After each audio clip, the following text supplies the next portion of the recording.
कांटे फिल्म का म्यूज़िक संजय गुप्ता की फिल्म अनाउंस हुई थी, India's first film which will have know music. मैं जब भी कहानी सुनता हूँ तो कहानी के कैरेक्टर को अपने अंदर उतार के गाना गाता। मुझे खुद को नहीं नशा आएगा गाने में तो सुनने वाले को कहाँ से आएगा। जिस गाने को बनाते वक्त मैं खुद नहीं नाचा, मैं दुनिया को कैसे नाचा। My happiness is singing. कौन से सिंगर्स आपको बहुत अपील करते हैं? मैं हर सिंगर को। मार्केटिंग कितना इंपॉर्टेंट है क्रिएटिव लोगों के लिए? बहुत इंपॉर्टेंट है, जो मुझे नहीं आता था। जैसे कहते हैं ना, मैं क्रिएटिविटी में हीरो, मैनेजमेंट में ज़ीरो हूँ। आज आपके अंदर जुनून कितना है? आज आप क्या क्या करना चाहते हैं? अभी मैं जेंजी के लिए आऊँगा। जेंजी के लिए मैं मैसेज यही कहूँगा कि आता नहीं यकीन क्या से क्या हो गया, किस तरह मैं तुमसे बेवफा हो गया। मैं हूँ आनंद राजानंद, आप देख रहे हैं legacy conversation with Faridoon Shahryar.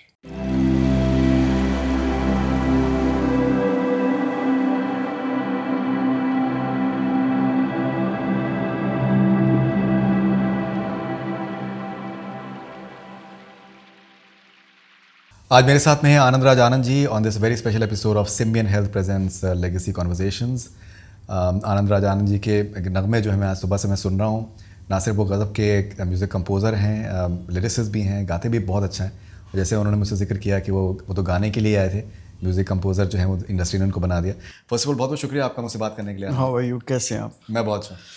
मैं आपके पॉडकास्ट देखता रहता हूँ, और पहले तो आपको मैं इस बात से, ये जो शहरयार नाम है, बहुत बड़े शायर रहे हैं आपके फादर जी तो उमराव जौन के गाने भी उन्होंने लिखे थे जी। तो मुझे थोड़ा लग रहा है कि शायर टू शायर मुखातिब होने वाली बात है, तो आप ज़्यादा शायरी मत करना, मैं बहुत ज़्यादा जवाब नहीं दे सकता। नहीं प्लीज़ बी कंफर्टेबल। मेरा इंटेंशन ये नहीं था, बट लेकिन ये कि सिंस आपकी शायरी से दिलचस्प, मैं खुद भी शायरी करता हूँ, मुझे बहुत सही वक्त और सही मौके पे सही कुछ निकल जाए तो ठीक है, अदरवाइज मैं प्रिपेयर्ड ज़्यादा नहीं रहता हूँ। निकल चुका है आपकी तरफ से तो नहीं। लेकिन आनंद जी, मेरा एक आपसे बड़ा अहम सवाल है। पहला सवाल मेरा आपसे बहुत ही ज़्यादा अहम है जी, और आपको सच बोलना है, सच के सिवा कुछ नहीं बोलना है। जी जी। ठीक है, मेरा पहला सवाल आपसे ये है कि उनका नाम क्या था जिनके लिए आपने दिल दे दिया है, आपने लिखा है?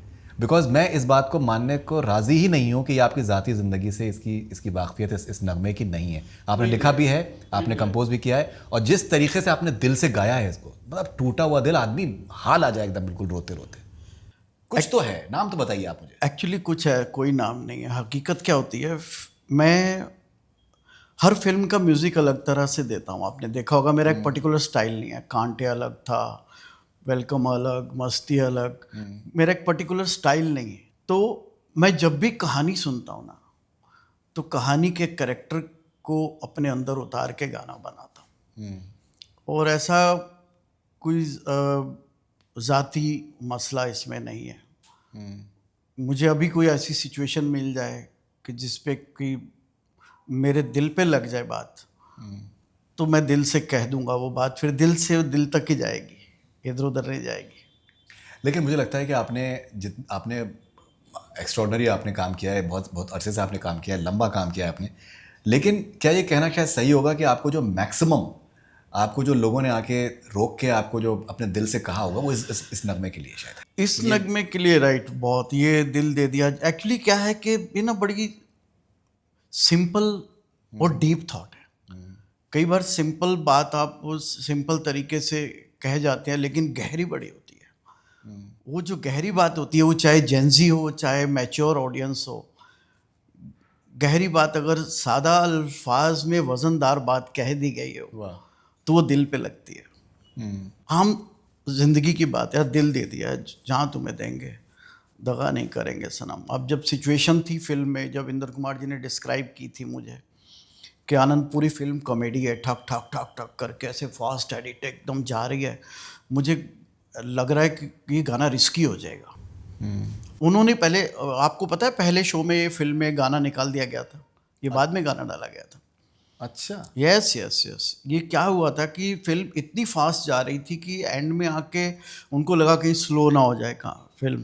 तो जब इंदु जी ने गाना बनवाया, मैंने कहा आप मान लो कि गाना नहीं होता और आप अल्फाजी बयान से कुछ कहना चाहते, कैरेक्टर, तो आप एज अ डायरेक्टर क्या कहना चाहते हैं? मैं कहा यार यही, तू दिल ले ले, जान ले ले, लेकिन मुझे माफ़ कर दे, मैं दगा नहीं करूँगा, अब मतलब मेरी ज़िंदगी में तू ही रहेगी और कोई नहीं रहेगा। तो वहीं हम चाय वाय पी रहे थे, वहीं पे मैंने उनको एक ट्यून ऐसे ही करके सुना दी, दिल दे दिया है जान तुम्हें देंगे, दगा नहीं करेंगे सनम।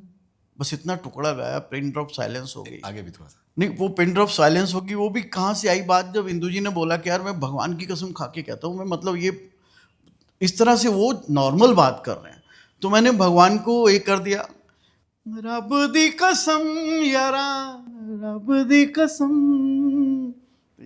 पूरा सुनाइए शुरू से प्लीज। अरे अरे ये एंड में इसको क्लाइमेक्स में रखते हैं। नहीं जब आनंद मैं जी, आप समझ नहीं सकते हैं जज्बात को, आप भावनाओं को समझने की कोशिश करिए। मुझे ये गाना इतना पसंद है और मैं सुबह से इस गाने को नॉन स्टॉप सुन रहा हूँ। अभी बाकी भी मैंने गाने सुने हैं, लेकिन ये गाना जो है, मतलब आप समझ लीजिए कि अलग तरीके का उसका इम्पैक्ट होता है। 2 लाइनें प्लीज। इसमें अंतरा बड़ा प्यारा, जो पहला अंतरा लिखा गया था, बाद में हमने समीर जी को बुलवाया, 2 अंतरे उन्होंने लिखे। रुख जिंदगी ने मोड़ लिया कैसा, हमने सोचा नहीं था कभी ऐसा। रुख, अब इसमें था बोलना भी किस तरह से था बोलना है। रुख जिंदगी ने मोड़ लिया कैसा, हमने सोचा नहीं था कभी ऐसा। आता नहीं यकीन क्या से क्या हो गया, किस तरह मैं तुमसे बेवफा हो गया। इंसाफ कर दो, मुझे माफ कर दो, इतना ही कर दो करम। ओ रब दी कसम यारा, रब दी कसम। दिल दे दिया, बस दिल दे दिया जहाँ तुम्हें देंगे, दगा नहीं करेंगे सनम। Outstanding. I think it's truly amazing number. और जैसे मैंने आप जिक्र किया कि रितेश से मेरी कुछ दिनों पहले मेरी बात हो रही थी, एंड इवन ही सेड कि इस गाने का जो रिस्पांस मिलता है वो उनके लिए भी एक्स्ट्रॉर्डनरी है, and I am sure the Vivek के लिए और आफ्ताब के लिए भी बहुत ही ज़्यादा कमाल का रहता होगा। नहीं, मुझे खुशी ये थी कि फिल्म बिल्कुल कॉमेडी फिल्म थी, और विवेक, आफ्ताब एंड रितेश, उसमें किस किस तरह के गाने थे। चोरी चोरी छोरा छोरी छत पे मिलेंगे तो खेलेंगे प्रेम गेम, छोड़ के सारी बातें बस रोमांस रहेगा main, on the roof in the rain. इस तरह के गाने चल रहे, सडनली एक ऐसा गाना आके वो अपना मार्क बना गया, तो वो कोयले की खान में हीरे की तरह चमक के निकल आया। मुझे it's my good luck, and it's natural creation. Effortlessly जब हम क्रिएट करते हैं ना, तो लोग भी एफर्टलेसली एक्सेप्ट करते हैं, जब हम बड़ी मेहनत से चीज़ें ख़राब करते हैं वैसे। नहीं, लेकिन देखिए आनंद जी, आपने कहा कोयले के खान में हीरा चमक के आ गया, बट देखिए एक बात जो बहुत से लोग शायद जिसको कि एक्नॉलेज नहीं करते हैं, कि एक हिट कमर्शियल गाना बनाना कोई मजाक नहीं है। कि जो आप मासेस को अपील करे और लोगों के, आप समझ लीजिए कि जो एक इसने अपील नहीं किया गाने ने, इसने हील किया। नहीं, मैं इसकी बात नहीं, दिल दीजिए की बात नहीं कर रहा हूँ, या आपने रूफ वाला जो आपने बताया ना, मैं उसकी बात कर रहा हूँ। या कमर्शियल, जैसे आपने कहा कि कोयले के खान, मुझे लगता है कि ये नगमे भी जो हैं जो कमर्शियल सुपर हिट रहे। एक कुंवारा फिर गया मारा, एग्जैक्टली, तो ये बैचलर पार्टी का गाना था। लेकिन मैंने ये देखा है कि basically every human being is ना स्पिरिचुअल बीइंग। उसको जब हीलिंग मिलती है तो याद रहता है, फीलिंग मिलती है तो याद रहता है, फीलिंग और हीलिंग दिल पे लग जाती है। You got it. बाकी तो सेलिब्रेशन के लिए हम डांस नंबर्स लगाते हैं, वो आते हैं जाते हैं, जब भी लगाते हैं लोग परफॉर्म करते हैं उनको, लेकिन फीलिंग और हीलिंग हमेशा दिल पे लगेगी। कमाल की आप बात कह रहे हैं, बहुत ही इंपॉर्टेंट आप बात कह रहे हैं। Basically human wants the healing. एक तो उसको सेलिब्रेशन चाहिए, या तो रौनक चाहिए। अब रौनक तो डांस नंबर्स में हो जाएगी, और या उसको हीलिंग प्रोसेस चाहिए, उसको काम होना है, बेचैनी से अलग होना है। तो वैसे इसी तरह से आप देखते होंगे जितने भी स्लो गाने होते हैं, अभी जेंजी क्यों लाइक करता है गाने, क्योंकि जेंजी उसका वीडियो नहीं देख रहा था, रात को हेडफोन में लगा के उनको आराम मिल रहा है। तो ये एक टेक्निक है या एक प्रोसेस है या एक नेचुरल चीज़ है कि कोई भी बात जो एहसास वाली होती है वो दिल के पास वाली होती है, वाह वाह और वाह। कोई भी बात जो कमर्शियल होती है वो कदमों के पास, पैरों पे असर करती है, उससे डांस करते हैं लोग। तो गाने दो ही तरह के होते हैं, या यहाँ लग जाए या यहाँ लग जाए। वाह। बहुत से लोग शायद इस चीज़ को उतना एक्नॉलेज नहीं करते हैं, लेकिन हिंदुस्तान में जो फिल्में हैं उनका हमेशा से एक इम्पोर्टेंस रही है। अहम इम्पोर्टेंस इस वजह से भी रही है बिकॉज एक बहुत बड़ा तबका जिनका उनका सोर्स ऑफ एंटरटेनमेंट जो है वो सिर्फ फिल्म्स हैं या फिल्म म्यूज़िक। टैक्सी वाले हैं, रिक्शे वाले हैं, मज़दूर हैं, वेटर हैं, जो एक जिनका लोग अपने किस तरीके से पैसे बचा के सिर्फ फिल्म देखने के लिए जाना, या फिर पहले कैसेट होता था, कैसेट खरीदना या सीडी खरीदना। नहीं, कोई रईस भी बेचैन होगा तो उसको ये गाना पसंद आएगा। नहीं, मैं थोड़ा कॉन्टेक्स्ट अलग कह रहा हूँ। मेरा कहना यह है कि जो गाने जैसे ऊंचा लंबा खत फॉर एग्जाम्पल हो गए, या फिर आपके बहुत से इस तरीके के 2.5 बिलियन हुआ है वो गाना।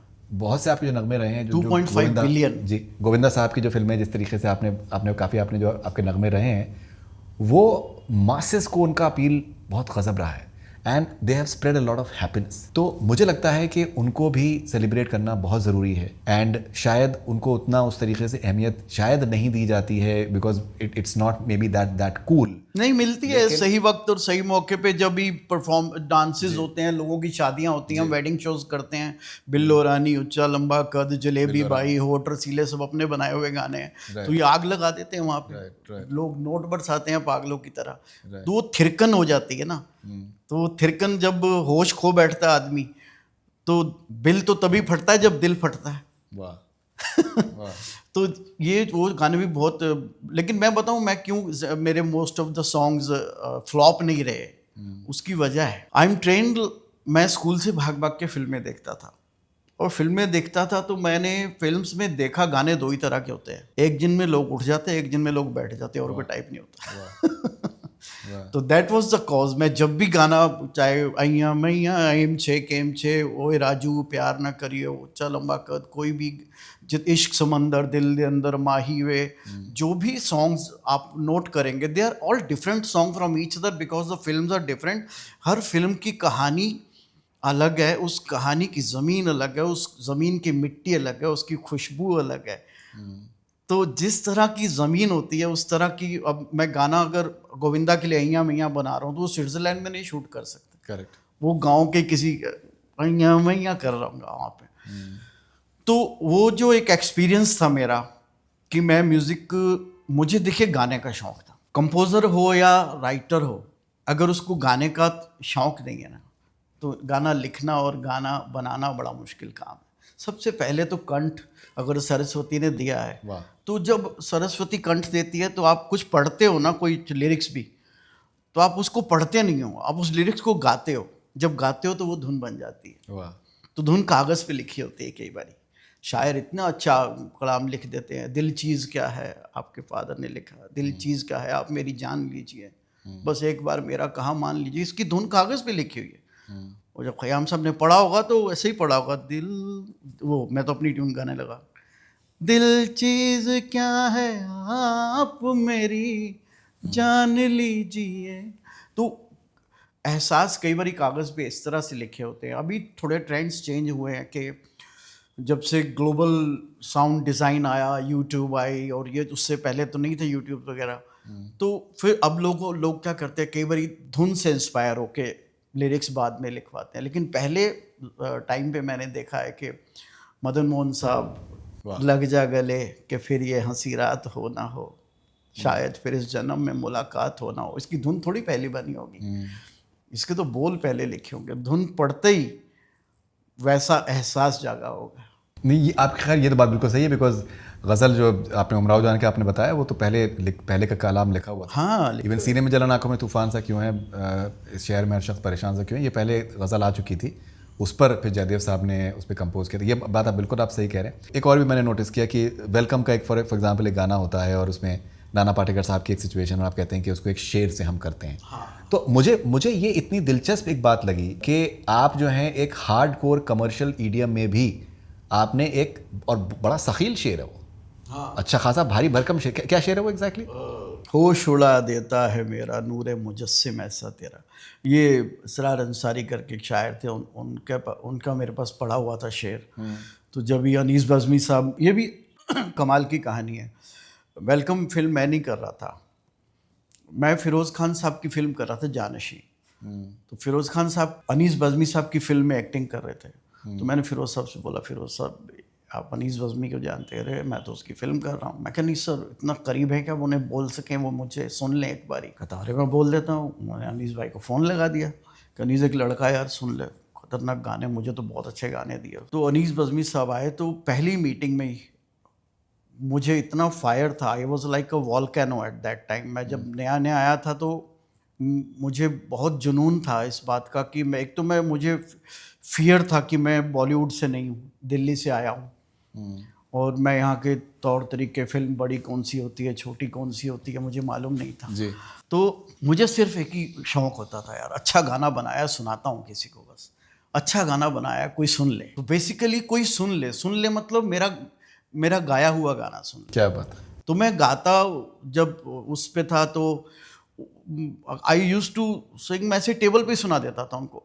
होश उड़ा देता है मेरा नूरे मुजस्सिम ऐसा तेरा। अब ये सिंगिंग जब आमने सामने होती है ना तो ह्यूमन टच होता है। आप मेरी आंख में देख रहे हैं, मैं आपकी आंख में दे रहा हूँ, मैं कंप्यूटर पे व्हाट्सएप पे गाना नहीं भेज रहा हूँ वाह।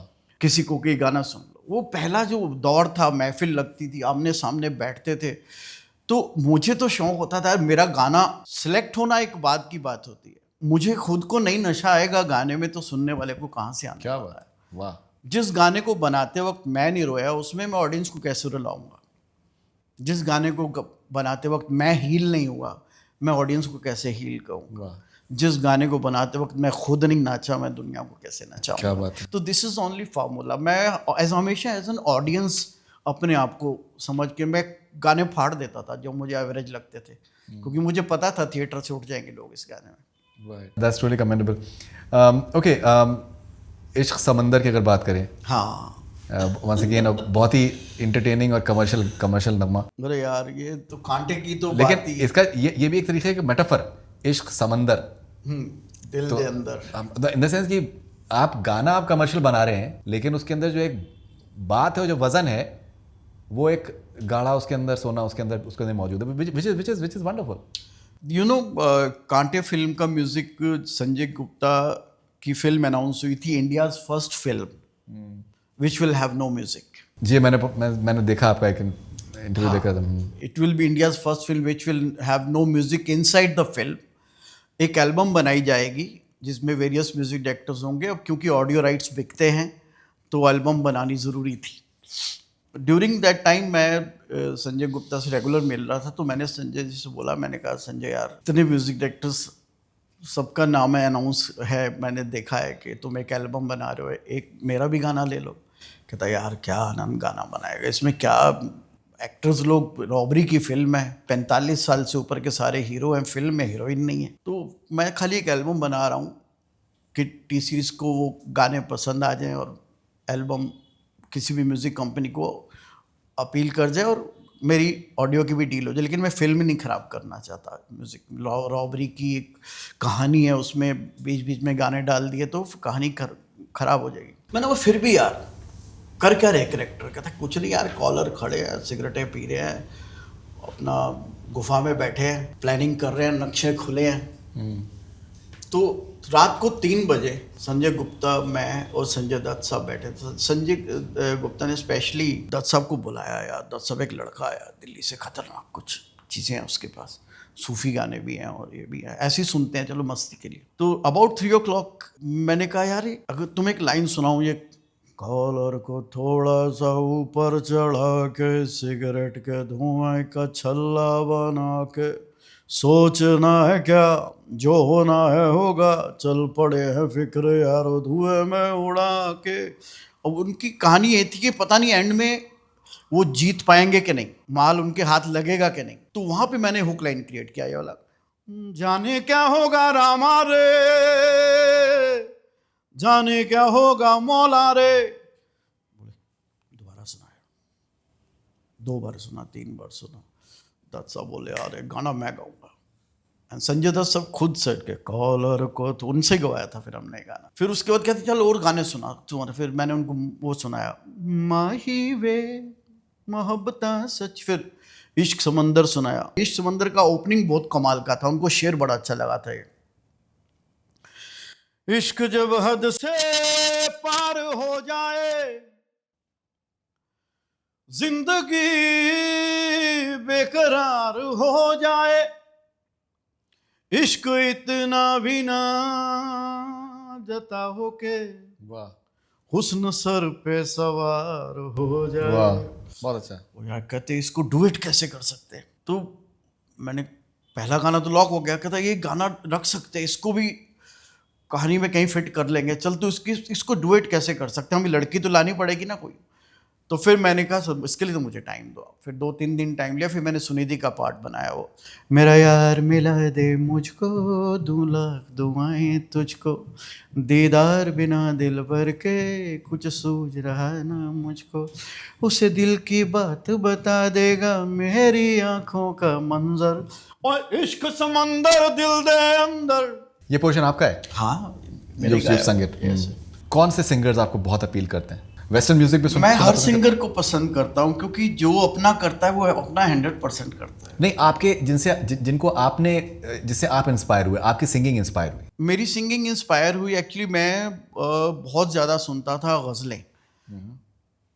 84 में मैं, you know what happened, I read lot of, मैंने वारिस शाह, बुल्ले शाह। सो आनंद जी, कांटे की अगर हम बात करें, उसका म्यूज़िक डिज़ाइन बहुत ही यूनिक था, बहुत ही मुझे लगता है कि अहेड ऑफ इट्स टाइम था एक तरीके से।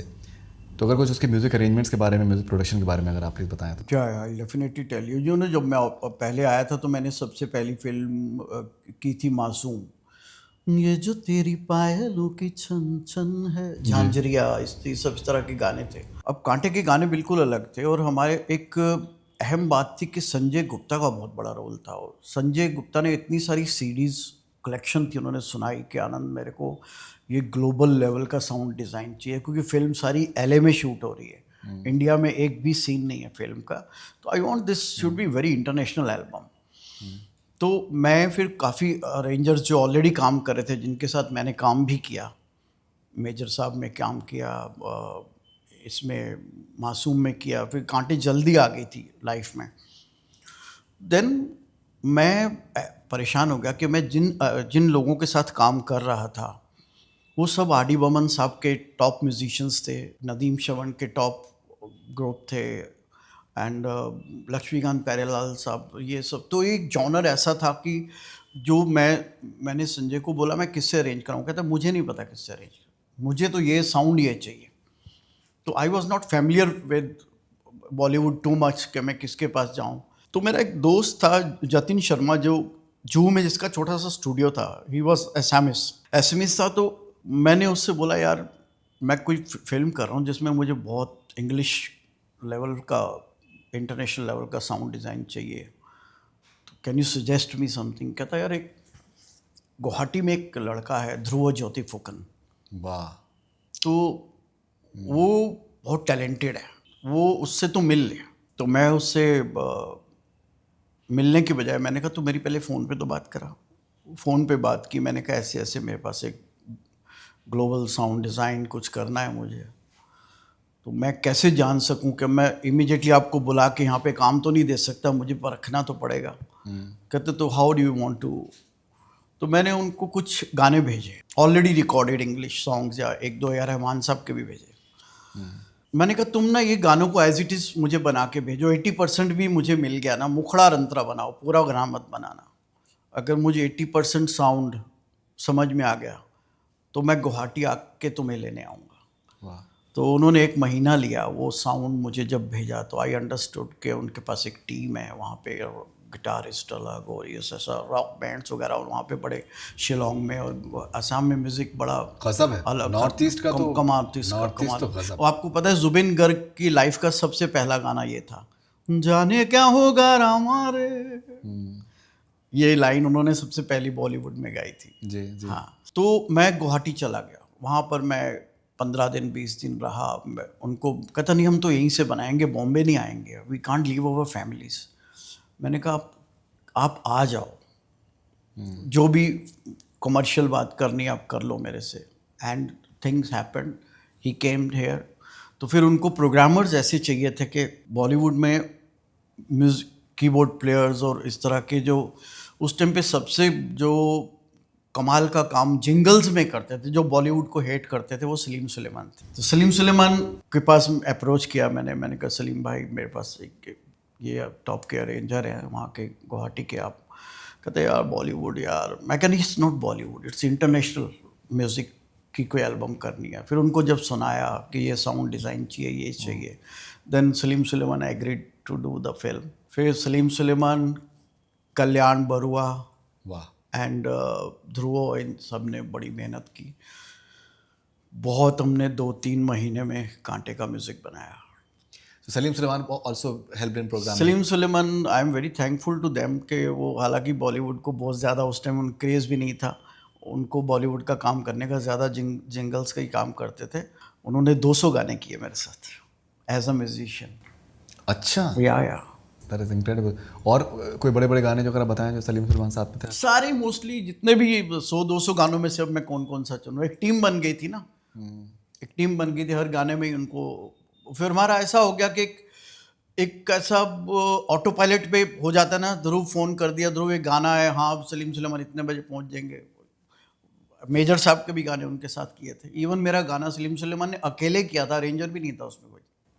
छोटा बच्चा जान के ना कोई आंख दिखाना। क्या बात है। हाँ, कितना बड़ा हिट हुआ था गाना? टॉप के म्यूजिशियंस।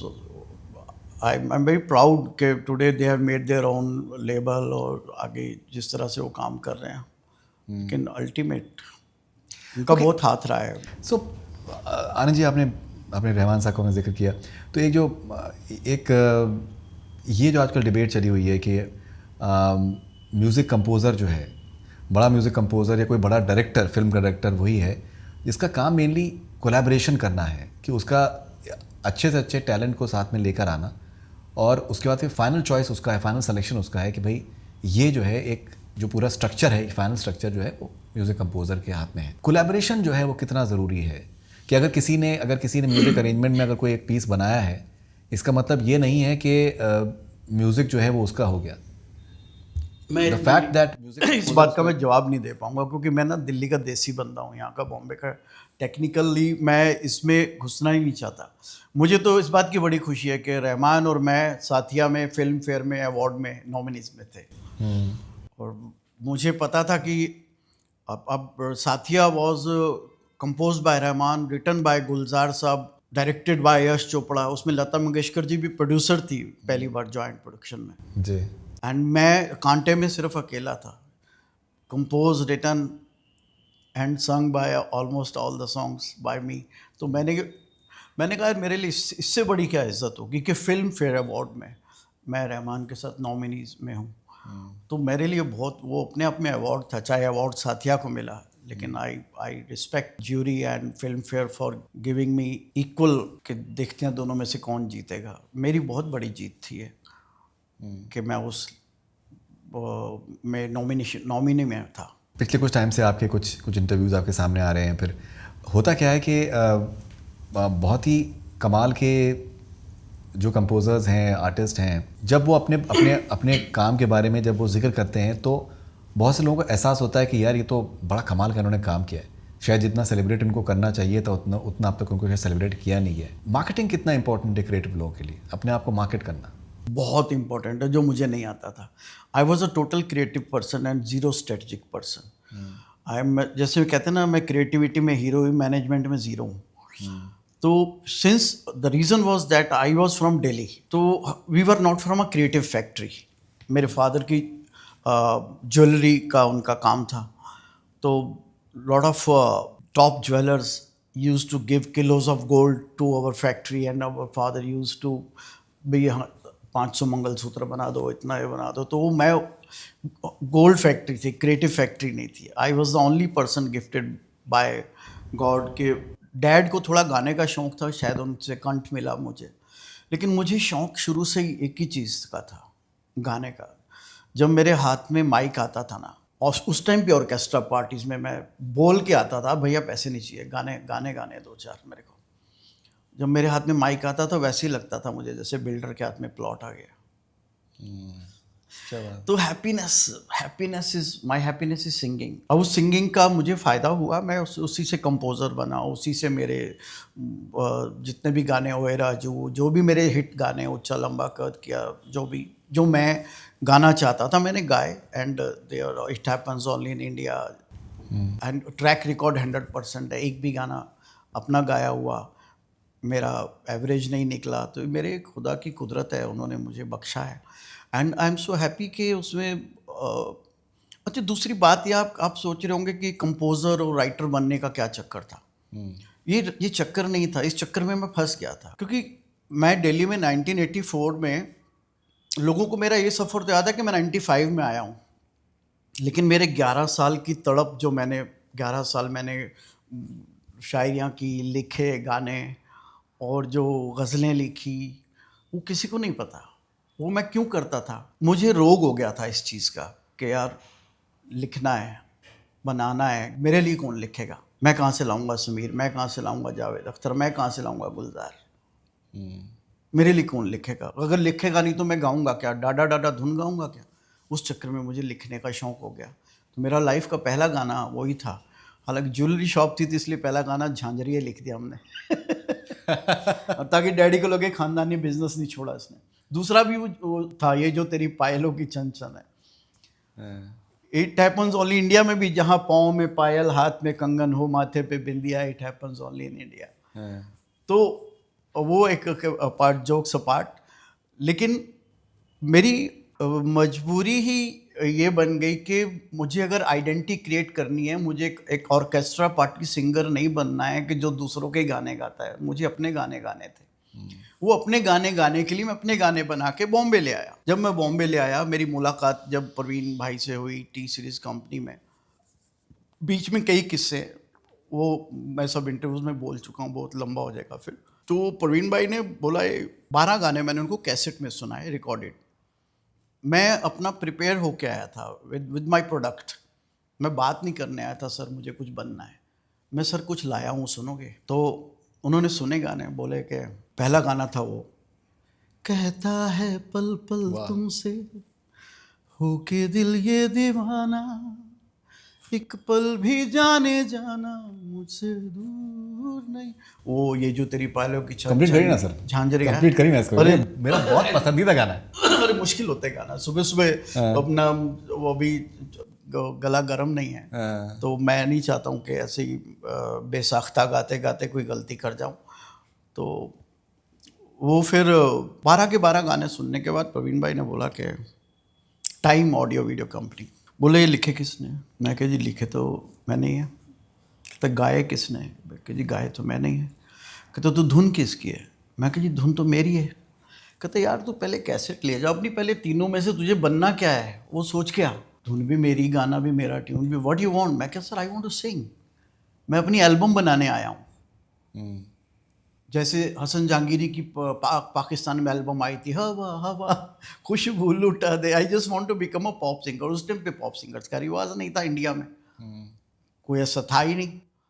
और दिलेर और मैं इकट्ठे ही आए थे बॉम्बे में। दिलेर भी विकासपुरी में रहता था, दिलेर मेहंदी। और दिलेर तो को वहाँ पे मैग्ना साउंड में उनको चांस मिल गया पॉप सिंगर का। तो I wanted to become a singer, इसीलिए मैंने गाने बनाए। पर तो बोले भाई कुमार शानू, उदित नारायण, सोनू निगम, अभिजीत, सुखविंदर, ये सब बाजार में गा रहे हैं, लोग इनकी आवाज़ के दीवाने हैं। तेरे को गाने बेचने हैं तो फिर ठीक है, अगर गाने हैं तो भाई तो अपनी एल्बम ले जा। तो मैं टीनू आनंद जी को बड़ी तरह से जानता था, तो मैंने टीनू आनंद जी को फ़ोन किया। मैंने कहा सर वैसे बोल रहे हैं कि गवा नहीं सकते तेरे से।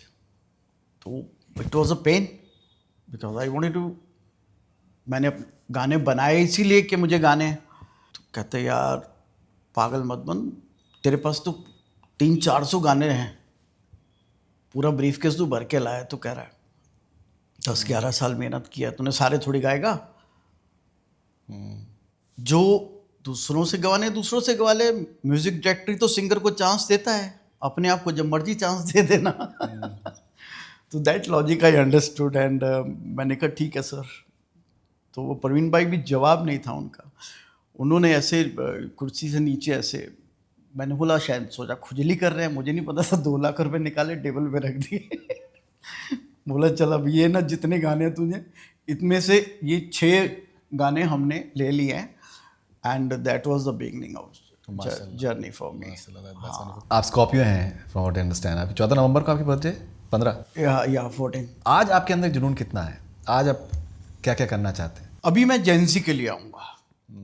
अभी मेरा प्लान थोड़ा ये है कि मैंने पिछले अरसे में नोट किया, देखिए फिल्म्स तो मैं छोड़ नहीं सकता, फिल्म्स का चस्का। अभी मैं वेलकम भी कर रहा हूँ, अनीस बाज़मी जी के साथ भी फिल्म्स कर रहा हूँ, महावीर जैन जी के साथ भी फिल्म्स कर रहा हूँ।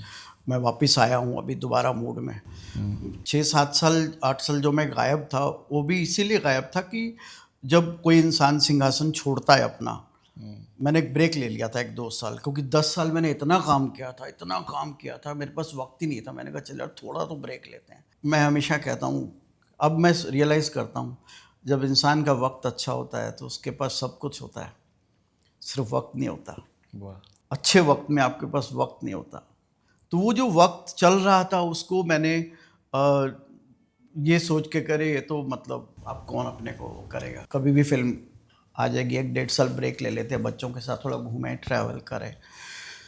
वहाँ से फिर मेरा जो ध्रुव ज्योति फूकन जिसको मैं लेके आया था, उन्होंने प्रीतम को ज्वाइन कर लिया। तो टीम्स टूट गई, फिर वो माहौल चेंज हुआ। 1-1.5 साल के बाद फिर मैंने रियलाइज़ किया कि सडनली मार्केट ना सिंगल्स की तरफ जा रही है बॉलीवुड को छोड़ के। राइट। बॉलीवुड में अब बॉलीवुड में रीमिक्सेस शुरू हो गए, पुराने गाने दोबारा करो। जैसे धुरंधर में देखो, अब सारेगामा की पूरी लाइब्रेरी है, बट अमेजिंग पुरानी मेलोडी जो दिल पे लगती है मेलोडी, उस मेलोडी को कोई नकार नहीं सकता। क्या बात है। अब सिंगल्स का दौर आया है और स्पिरिचुअलिटी का दौर आया, डिवोशन का दौर आया। आपको पता है जेंजी क्या चाहता है? जेंजी चाहता है कि एक तो स्पीड चाहता है। अब हम पेरेंट्स हैं, मेरे अभी भांजे भतीजे सारे जेंजी हैं, मेरे बच्चे जेंजी हैं। तो मैं रियलाइज़ कर रहा हूँ, उनको नोट कर रहा हूँ कि वो लोग जिस नॉलेज में हम थे, जिस नॉलेज के कॉलेज में हम थे, जो हमने पढ़ी थी, हैं, उस नॉलेज से हम इन लोगों को नहीं समझा सकते। ये अभी स्क्रॉलिंग और ये वो फोमो होता है ना, फियर ऑफ मिसिंग आउट, दुनिया कितने आगे निकल गई है। Gen Z want speed, but speed में मैंने देखा है कि अभी जेंजी को हीलिंग भी बहुत इम्पोर्टेंट है। वाह। और जेंजी इतना सिंपल और इतना डीप है, जैसे दिल दे दिया जहाँ, सीधी सीधी बात करो। मैं जाकिर खान का बहुत बड़ा फ़ैन हूँ, बहुत बड़ा फ़ैन हूँ। उसकी वजह सिंपल बात, उसको stand up as a comedian जो उसको बात कहने आती है, वो उसको कहता है और रुला भी देता है और साथ में सिखा भी देता है और हंसा भी देता है। वही चीज़ मुझे संगीत में भी करनी है। I am preparing my stock in such a way कि जिसमें जेंजी को हीलिंग भी हो, जेंजी सेलिब्रेट भी कर सके। फिल्म्स का तो मुझे चस्का है, जैसा होली का गाना आएगा तो होली का बनाना पड़ेगा, बरसात का आएगा तो बरसात का बनाना पड़ेगा, रात का आएगा तो रात का बनाना पड़ेगा। वो तो एक मेरा प्रोफेशन है जिसमें मुझे, मतलब वो मेरा साधन है, ये मेरी साधना होगी। वाह वाह, साधन और साधना। तो आप वेलकम, आप बात करें अहमद खान की फिल्म के बारे में। हाँ जी, हाँ जी। तो उसमें आपने उसमें अभी 2 गाने रिकॉर्ड कर दिए हमने। राइट। और अनीस भाई के साथ में एग्जैक्टली क्या करें आप? अनीस भाई के साथ थिंग्स आर वर्किंग ऑन, मैं अभी डिक्लेयर नहीं कर सकता, क्योंकि होता क्या है आजकल, एक फिल्म अनाउंस होती है तो 15 म्यूजिक डायरेक्टर्स के पास सिचुएशन पहुंच जाती है, फिर बाद में पता लगता है किसका गाना सिलेक्ट हुआ। तो we are working on some things. Okay. आपने जुबिन का आपने जिक्र किया, रामा रे, और अभी उनका इंतकाल हुआ कुछ टाइम पहले, और इस गाने का बड़ा जिक्र हुआ उस टाइम पे। जुबिन की क्या यादें हैं आपकी? जुबिन की एक ही याद है कि जब वो ध्रुव आया था ना मेरे साथ गुवाहाटी से, उस टाइम पे जुबिन भी बॉम्बे में एज अ प्लेबैक सिंगर अपनी ट्राई करने आए थे कि मैं भी बॉलीवुड जाता हूँ। एंड लकीली क्योंकि एक पार्ट ऐसा आया जिसमें ये लाइन गानी थी जाने क्या होगा रामा रे, जाने क्या होगा मौला रे। तो मैंने डमी गाया था और मैंने शान से गवाया एक लाइन, तो शान सेंग, तो वहाँ जुबिन भी था। मैंने कहा इतने सारे कैरेक्टर हैं पिक्चर में, अमिताभ बच्चन है, सुनील शेट्टी है, संजय दत्त है, महेश मांजरेकर है, तो आवाज़ एक नहीं रखते।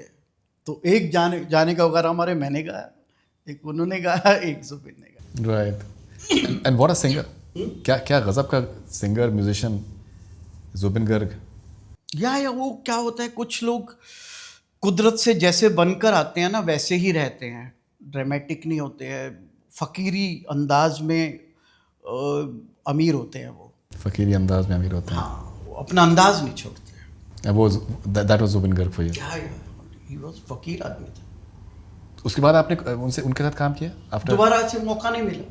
वो वापस उसको, उसने बड़ी प्यारी बात की थी, एक इंटरव्यू में मैंने देखी, ये मैंने भी पढ़ी थी बात, लेकिन उसने अलग अंदाज में की। डेल कार्नेगी की बुक्स पढ़ता था, Napoleon Vincent, Norman Vincent, autobiographies, Waris Shah, Bulleh Shah, मैंने सब किताबें पढ़ी हुई है। शायरी ऐसे नहीं लिखनी आ गई, यू नो।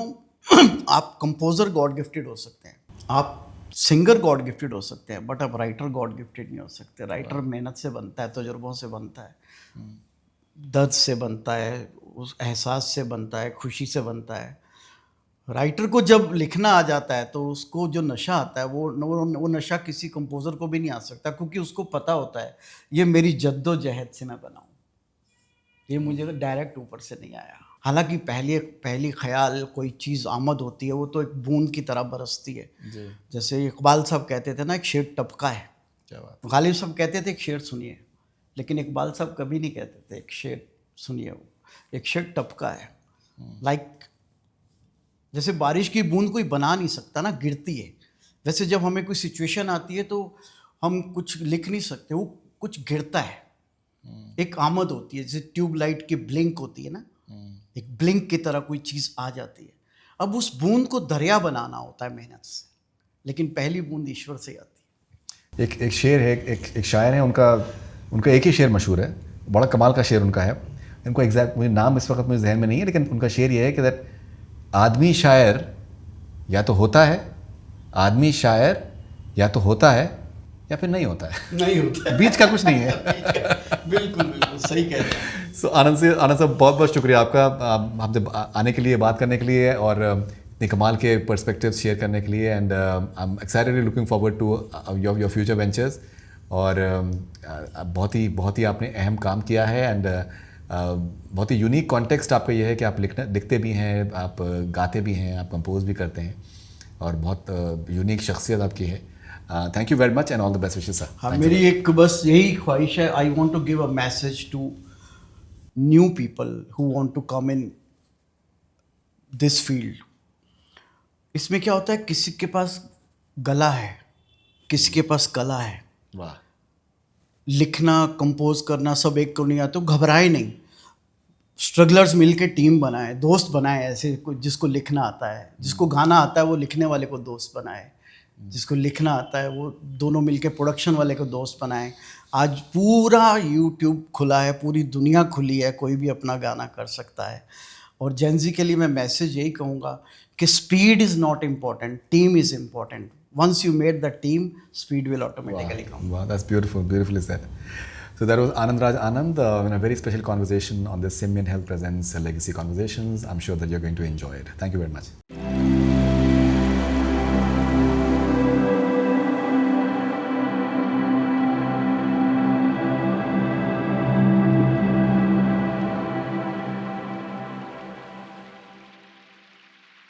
मैं हूं आनंद राज आनंद, आप देख रहे हैं legacy conversation with Faridoon Shahryar.